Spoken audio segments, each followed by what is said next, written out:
শখের বশে জমানো কার্টুন চরিত্রের রঙিন কার্ডগুলো এখন যে বেশ মূল্যবান হয়ে উঠেছে তার প্রমাণ মিলল যুক্তরাষ্ট্রের নিউ ইয়র্কের এক দুর্ধর্ষ ডাকাতির ঘটনায়। স্বর্ণালংকারের দোকান বা ব্যাংক নয়, ডাকাতরা এবার হানা দিয়েছে ম্যানহাটনের একটি পোকেমন কার্ডের দোকানে।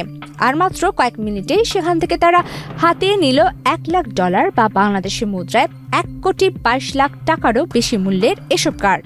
পদ্মা সেতু, মেট্রো রেল এবং এলিভেটেড এক্সপ্রেসওয়ে নির্মাণের গর্বিত অংশীদার বসুন্ধরা সিমেন্ট। গত বুধবার সন্ধ্যায় ম্যানহাটনের 13 নম্বর স্ট্রিটের পোকে কোর্ট নামক দোকানে এই অদ্ভুত অথচ দুর্ধর্ষ ডাকাতির ঘটনা ঘটে।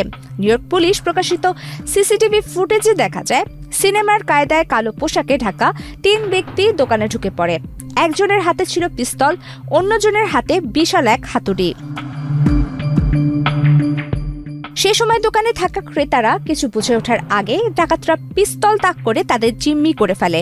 এরপর শুরু হয় হাতুড়ির তাণ্ডব। ডিসপ্লে কেসের কাচ ভেঙে এক একে দামি ও বিরল সব কার্ড ব্যাগে ভরতে থাকে তারা।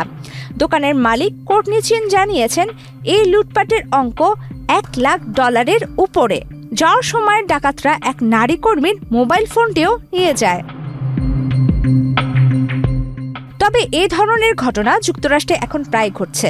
সম্প্রতি ক্যালিফোর্নিয়াতেও একইভাবে $1 লাখ কার্ড চুরি হয়েছে। এমনকি লস অ্যাঞ্জেলেসে এক সংগ্রাহকের কাছ থেকে ছিনতাই করা হয়েছে প্রায় $3 লাখ পোকেমন কার্ড। খেলনা কার্ড ভেবে যারা একসময় হাসাহাসি করতেন, এই ডাকাতির অঙ্ক দেখে তাদের চোখ এবার কপালে ওঠার দশা। পুলিশ এখন পর্যন্ত কাউকে গ্রেপ্তার করতে না পারলেও তদন্ত চালিয়ে যাচ্ছে। প্রবীতি কিবরিয়া ইসলাম, বাংলাদেশ প্রতিদিন।